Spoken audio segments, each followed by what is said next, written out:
And you guys check this out. I knew it wasn't a head gasket on this 3.8 liter. Check it out right here. Look, we've got the water pump out of the front of this unit.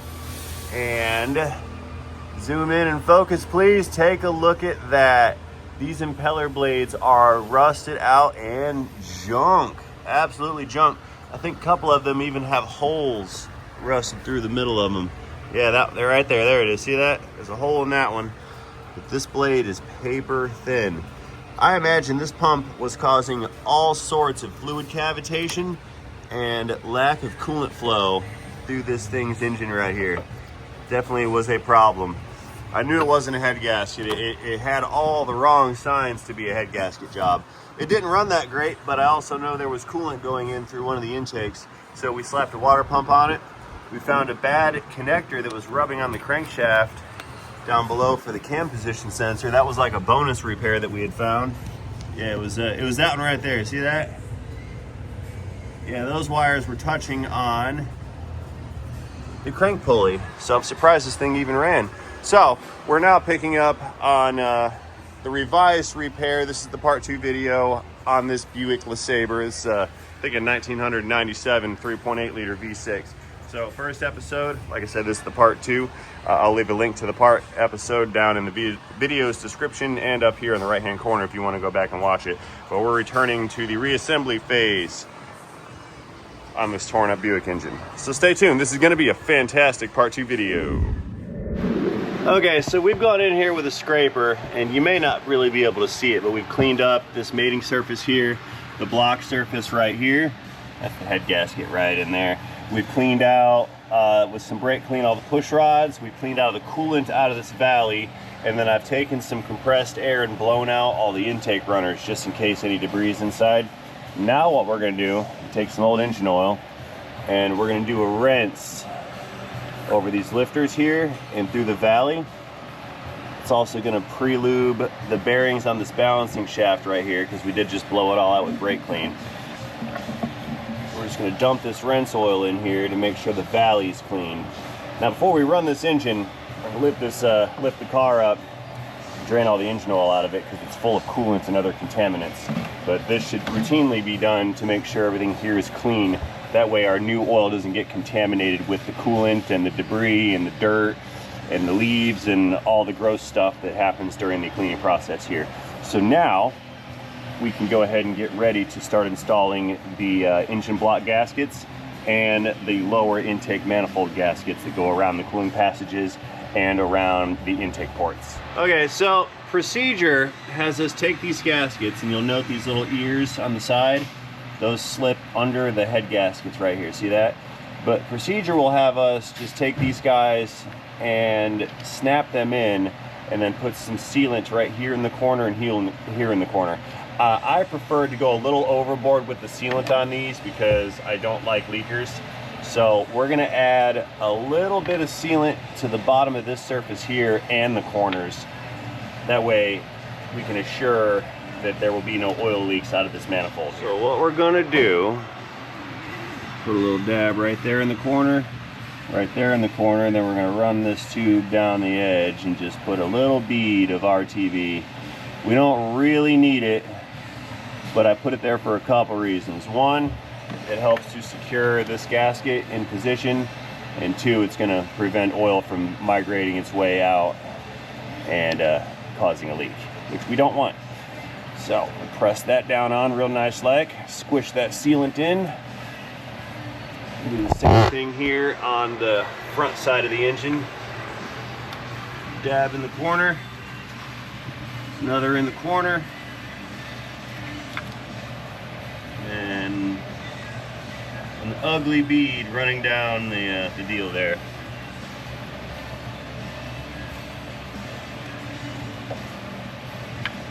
New gasket, slide the ears under, flip it over, push it down, squirt out some extra sealant. Now what I'm going to do here, put another little blob in each corner. That way there's one on top and one on the bottom. We're not going to run sealant along the tops of these guys. That's too much overkill. There's there's like 2 rows of sealing surface on these guys. We don't need to add RTV to that. It does have to maintain some level of flexibility due to thermal expansion between the components. So now we'll take our gasket. Now you notice these Velcros here, that's a metal gasket, not a plastic gasket. So it still has the rubber for the seal, but this is made out of metal, not the plastic. The plastic was the flaw in this, because the plastic that was used for these gaskets was reactive to the orange Dexcool type coolant that GM was using on this thing. So it was a fatal combination right from the get-go. These things were leaking at 30, 40, 50,000 miles because of that incompatibility with the chemicals.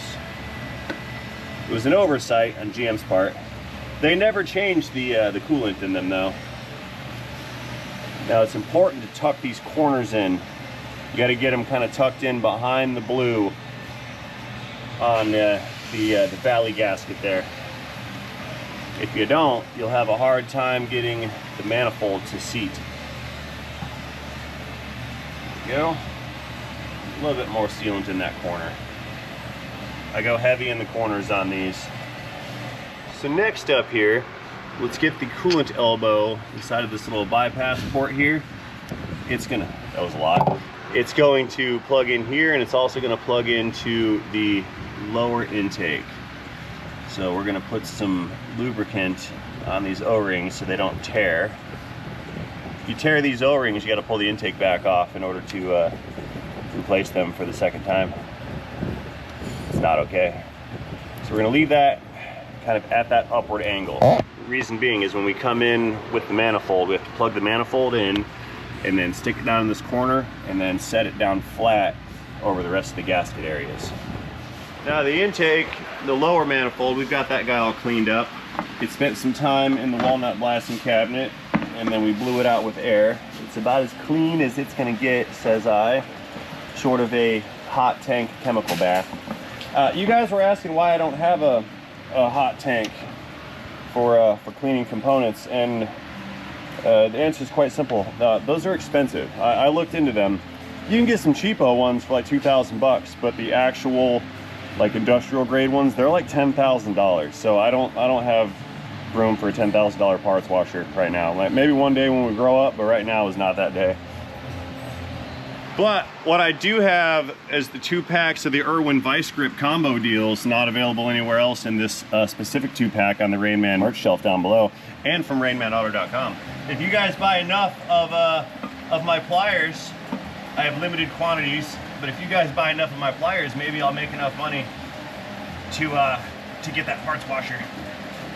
Anyway, what I'm doing here is we've got the manifold down in position, and I'm going to squeeze that pipe into the manifold, and then once it's all lined up, we hinge the thing down.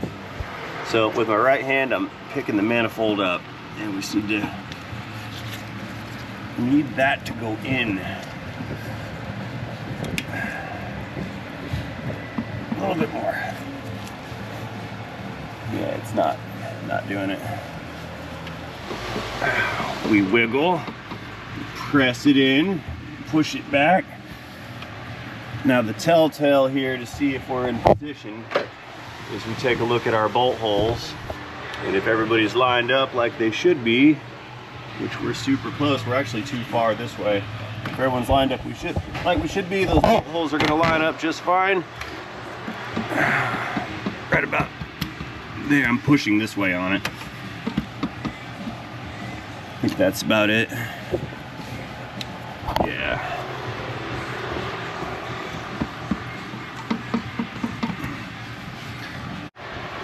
Okay, fasteners coming in. We're gonna drop them all in, thread them.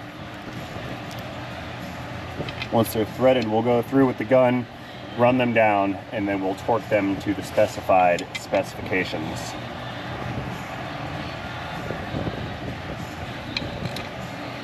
We got 6 on each side.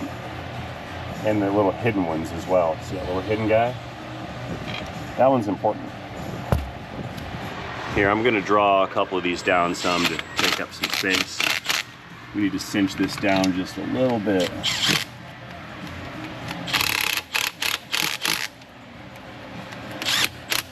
That should do it. Let's get the rest of these guys dropped into position here.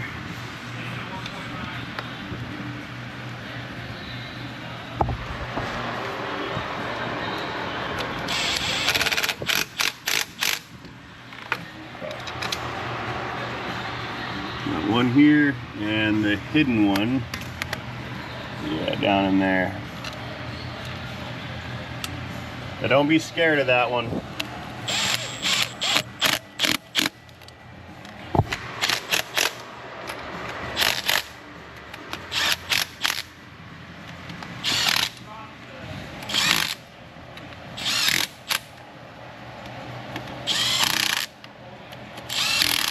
Okay, the seal has now been made.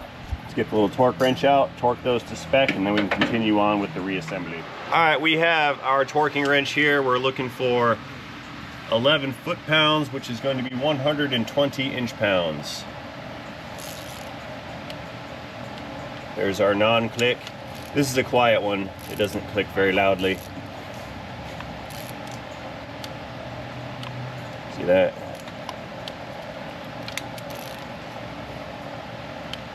Clickage. Let's get this one again. I need a longer extension. There you go. Longer shank means more space to move the ratchet. There's a good click.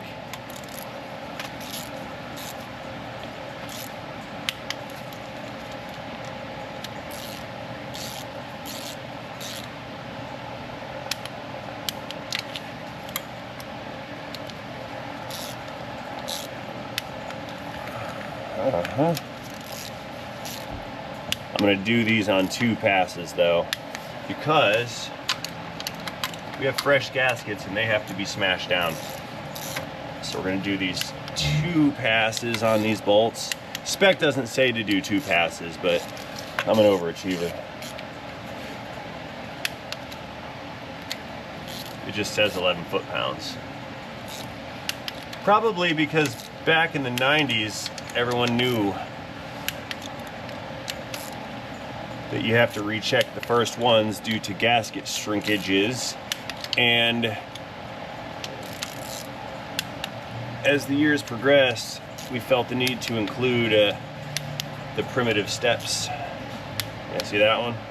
That one needed more. This one needed more. That one needed more. There we go. So now all of them are a uniform 11 foot-pounds, or 132 inch-pounds. I said 120 earlier, didn't I?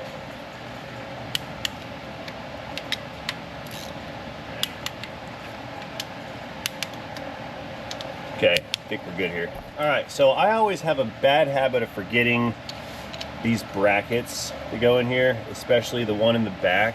So I'm just gonna put these brackets back in right now. That way I don't forget them later. They're kind of important, sort of a big deal, and they need to be there, but they're super easy to forget, which is why I don't want to forget them. Start getting some bolts in. Little guy in the corner over there. Yeah, this is the bracket for the alternator bracket, and it's also a bracket for some wiring harnesses and emissions equipment. And this is the one for the PCV valve. Click. Twice. Thrice click. Beautiful. The next easy thing to forget is going to be the EGR tube. So we're going to get that guy next. It plugs into the lower manifold right here. And into the EGR over here. Finicky little guy. There we go.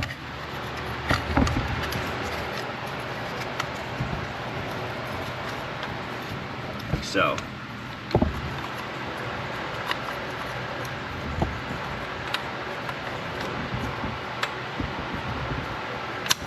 there. Beautiful. I love it when a plan comes together.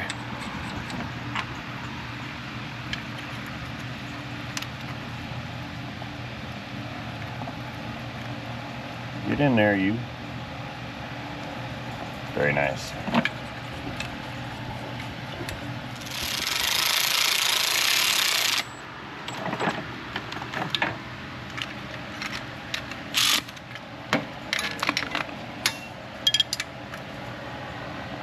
A little torque. There we go. That guy's on. Beautiful. Let's bring in our upper intake and throttle body. It has new gaskets installed. We're gonna set this guy down right in here, and I need to pay mind to this bracket over here that I told you I've forgotten before. Sneak it past the bracket. It's looking good there. Good.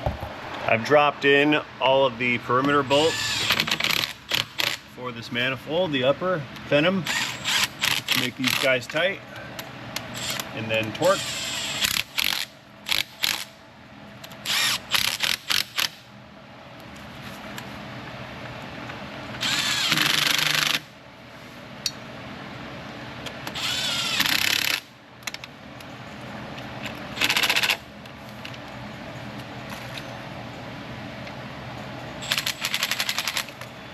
And there's two of those that are on a 10 mil.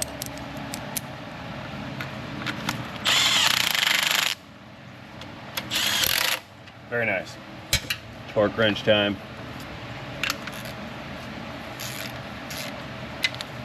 These ones go to 90 inch-pounds. It's actually 89, but I'm rounding up.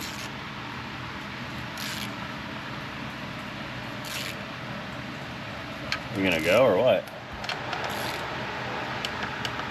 All right, we're going. We get that other 10 back here in this corner.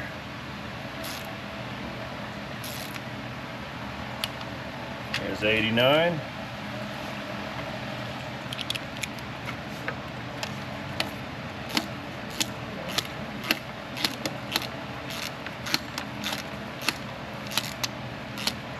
It's compressing the gasket.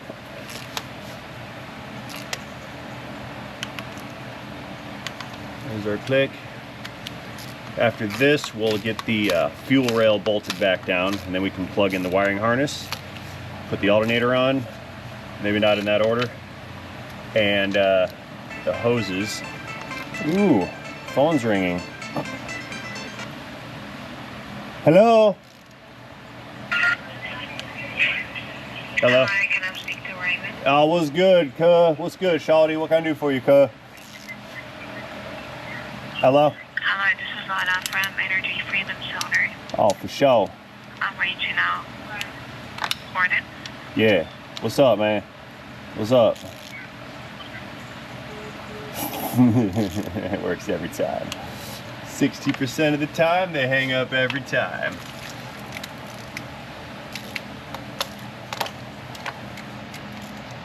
That wasn't even my best work. I wasn't prepared for that one.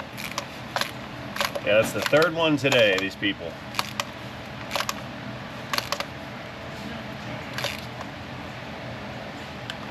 Click. Come on. There it is.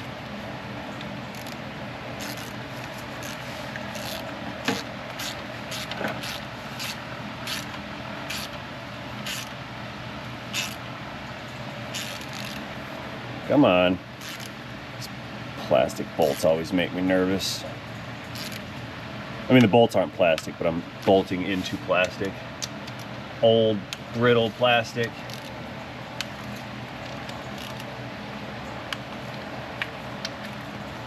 Oh, missed one.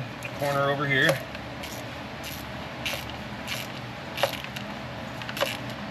See, this is the appropriate time for a torque wrench because there's so much flex in this part that thinking you can wing it with a gun is just not reasonable. You can get it close by hand, but the torque wrench will let you know. That's why you can get away with not torquing some parts. I mean, you can get away with it. Technically, it's a spec for every part and every fastener. Some of them are very critical, and some meh, not so much. That's a judgment call thing. But if you don't know, or if you don't have confidence in the feel of the torque, just use a torque wrench. Okie dokes, fuel rails coming in. We've got new O-rings on each of the injectors. I made mention of their condition during disassembly. So we have re-O-ringed the injectors. What we're gonna do is set this guy down and line up all the parts. And then we just kind of give it a push and push those O-rings and the injectors down into the holes in the manifold. Just kind of pop it down in there. We'll take the nuts and secure the fuel rail to the studs on the manifold, like so. What's up, Troy? What's going on? Hanging out, working on a Buick. What are you doing? Just investigating. What are you investigating? You having Or supervising, rather. Yeah. Oh, you're supervising me? Yeah, gotta make sure you're doing your job. I got you. I understand that. Everybody needs a manager. Even the managers need managers. Amen. Did I just refer myself as a manager? Something bad happens when you become a manager. That's weird. I believe you did. Oh no, it's over with. I'm officially an old guy. I've become management staff. Oh no. Okay. Cat's probably gonna head to lunch. We'll go for it. All right. Just do what you got to do. You're at a stopping point. Yeah, Lauren. Lauren's got. She's looking for a BCM for that Monte Carlo. Yeah. Body control module. Okay. It should be on the way. I think she's ordered it. All right, then we're good. See you later. Have fun.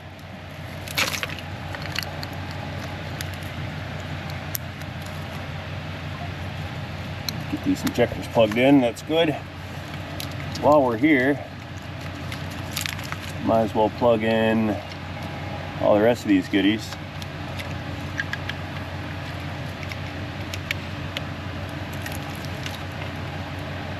Coolant temp sensor down there.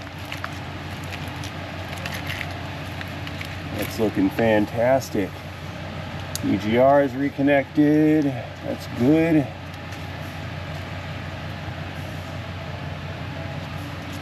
Where'd this guy go? That goes to, that's intake air temp sensor. Okay. Let's get, I forgot what I was doing. The alternator, coil packs, fuel lines. Let's do the fuel lines. It couldn't hurt to swing these guys back into position. Plug that into the firewall. Plug that one into the firewall. Oh no, no, no, no, no, no, no, no, no, no, no. Bad ray. We have this little bracket guy to get in. That's the heat shield bracket. And we need that. The bracket has been maneuvered into its hole. Now it's tight.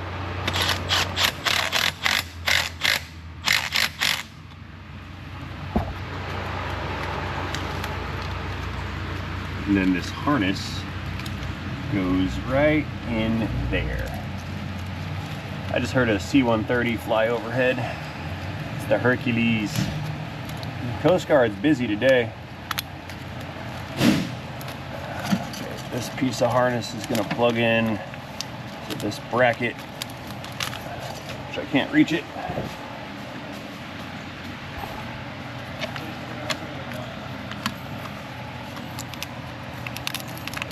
You guys keep telling me you're going to lunch, but you're still here. You keep telling me, but you're still here. Just go. No, just go. Just go.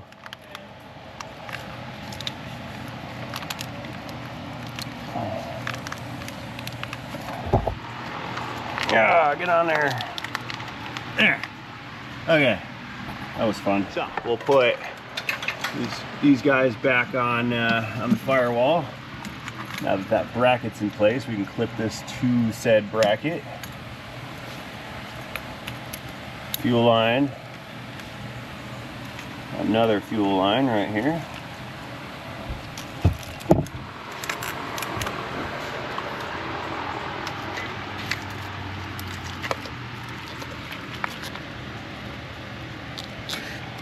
Oh, you know what? This reminds me, I was talking about cheapo car parts, and I had a commenter chime in on it and said, on the topic of cheapo car parts, and they said not everybody can afford premium level parts.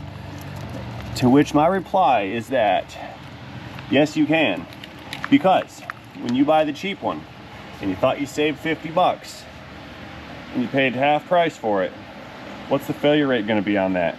Are you gonna buy it again in 3 months and then double your cost for the same lower quality? Or do you just buy the one that goes there, the good one, and then not have a problem again?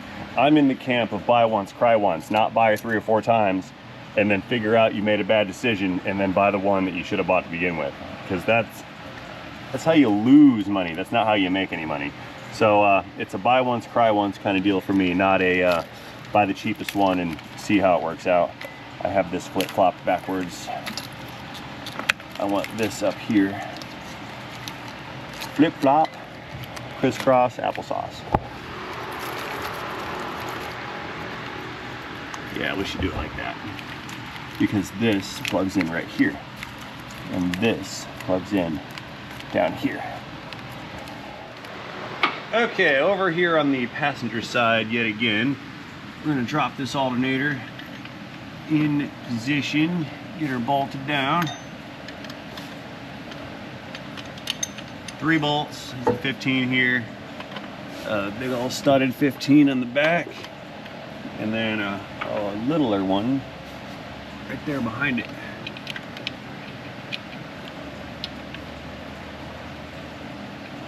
There we go.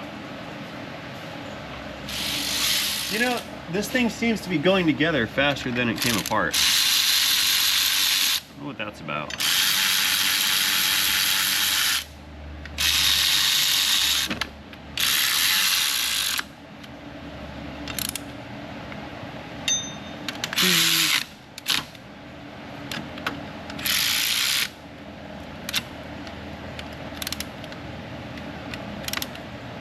Click. Very good. Then we have our little bracket that went on the top side. You guys remember that?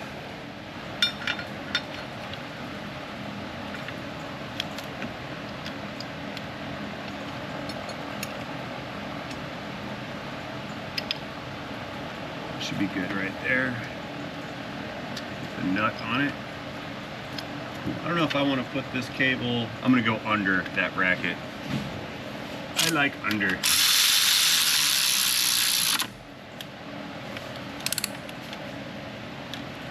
Excellent. So while we're here, next, let's get that ignition control module and those coils installed. And then bolted up to these studs right here. That's a coolant hose. Ah, that's the hose that goes to that overflow tank that was capped off. We found that earlier as well. Yeah, I'm kind of mopping up another guy's attempt. This was an attempt. It was a good, honest attempt to make this thing run right. I applaud the effort. Yeah, they get the A for effort. That's what it is. A for effort.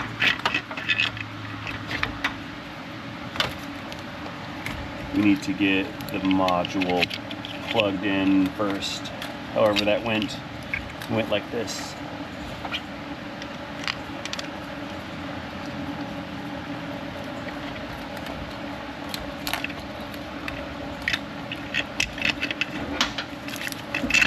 Yeah, on top. I was trying to route this harness down on the bottom, but it goes on the top. Tighten that connector down just a wee bit.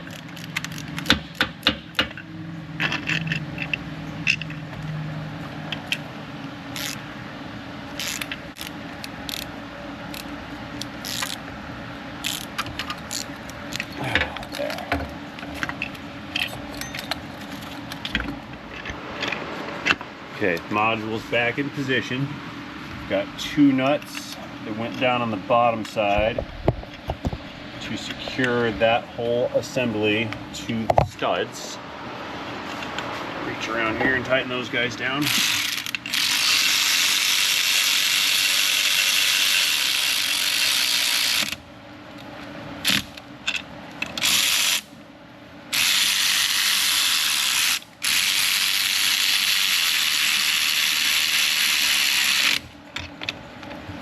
There's that ground wire. Remember that? We took that off earlier. And the nut for that ground wire.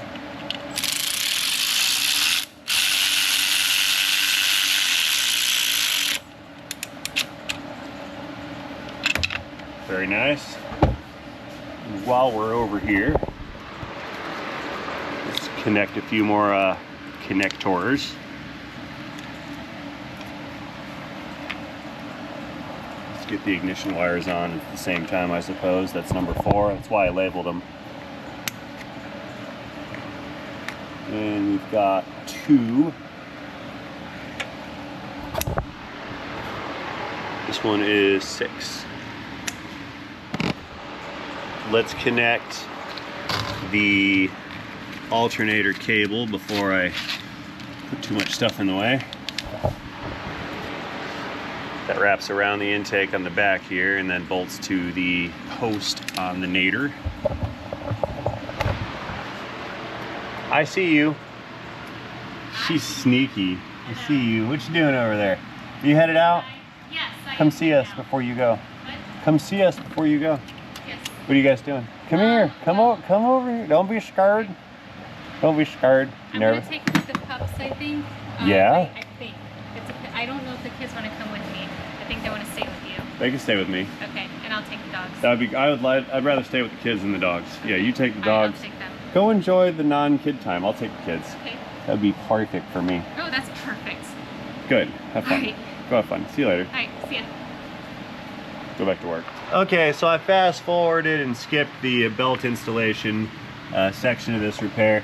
Same thing with the front ignition wires. We threw those guys on, plugged them back up, pulled the oil cap back off. What we need to do now is roll this thing forward and set it up on the lift. All right, green subscribe button has been engaged. We're gonna run this bad boy up and get the oil and coolant drained out of the oil pan. Okay, we've got the drain bucket in position. Let's pull this plug out. It's gonna dump out a bunch of coolant first, coolant / water, and then all the engine oil, plus the extra oil we dumped in. So this is gonna be here for a while. What? Oh, there's not much coolant. That's weird. Yeah, I see some in there. It's a little mixed.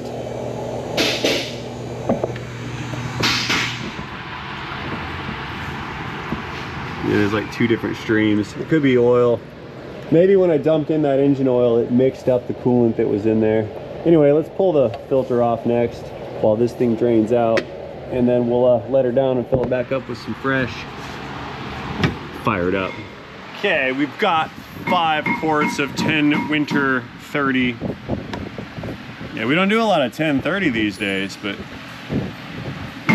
this car won't care if it's 530 or 1030, but she's gonna get 1030.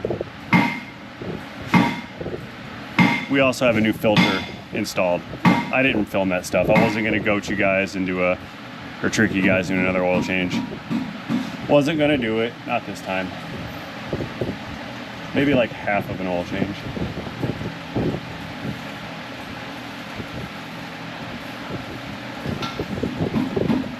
There we go, no spill pouring things. Good job, Ray. See, I didn't spill a drop this time. All right, battery's connected, oil's in it. We have no coolant yet, but we will. It's nasty in there. I tell you what, I cringe at the idea of putting new coolant in this because the radiator and the hoses and the heater core are going to make it look like junk immediately, but we're not going to put an entire cooling system in this car, so it is what it is. All right, boys, moment of truth. Let's fire this thing up. Beginning engine starting sequence now.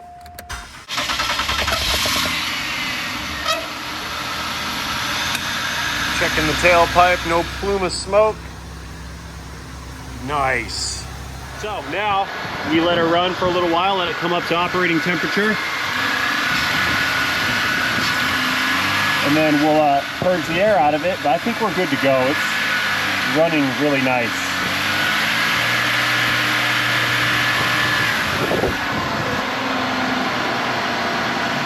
Then we leaks.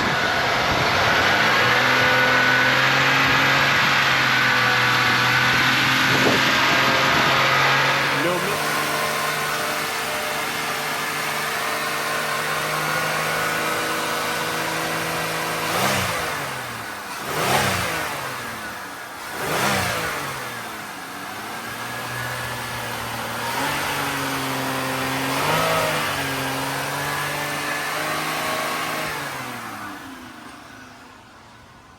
I think she's good.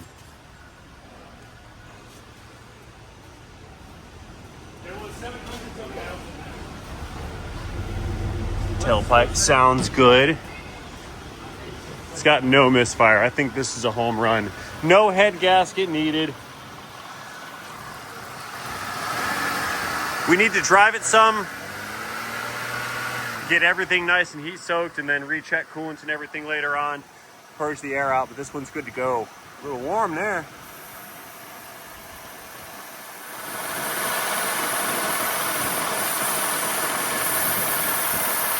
Let's purge out the air because we're making it.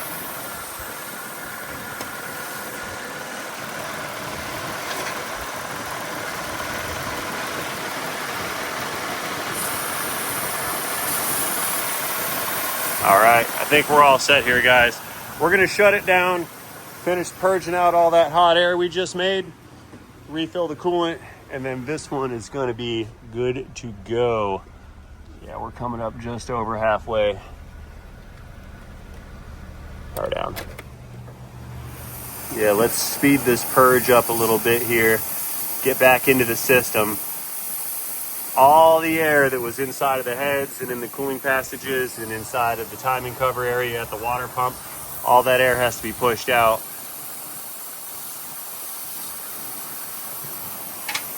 So once we can purge that out, we'll add more coolant back to it. Yeah, I feel a lot of heat here on this hose. The intake hose, not so much heat. So the engine has sucked up all the coolant out of the radiator, pulled the radiator empty again.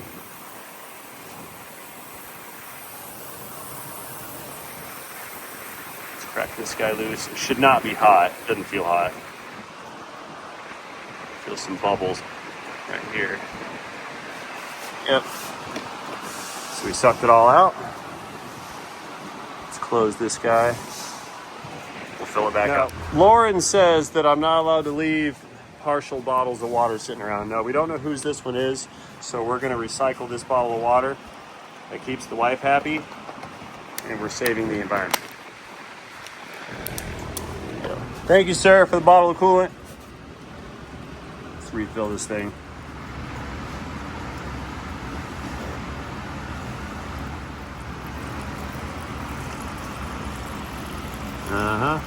Slurping it right up. Look at that. It's pretty good. Our valve again. Drain back down again.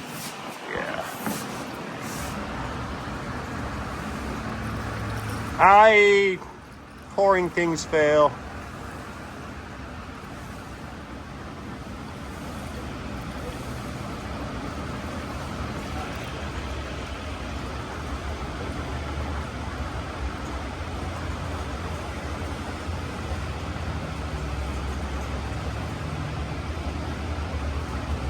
Oh yeah. Cool. Let's fire it back up. Restarting the engine.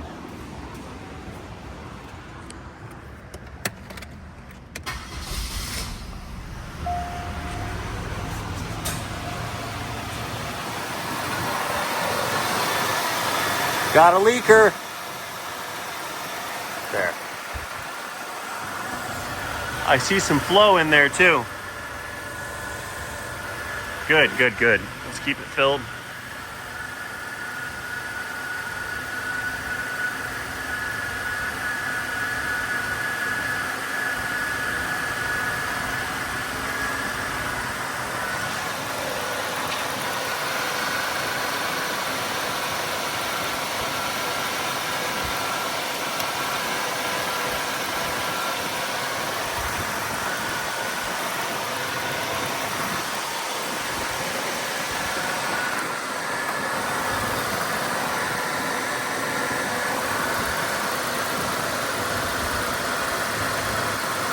Nothing out of the valve yet. Pick up engine speed.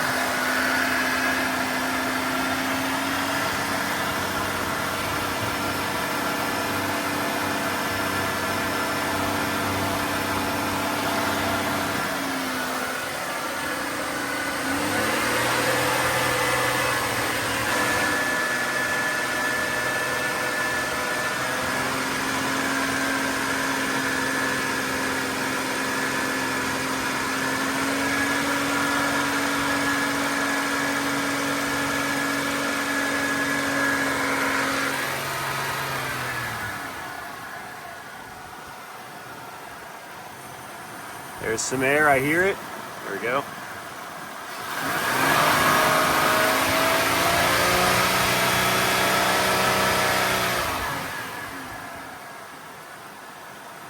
There's some coolant, I see it. All right. So we got about 2.5 gallons in there.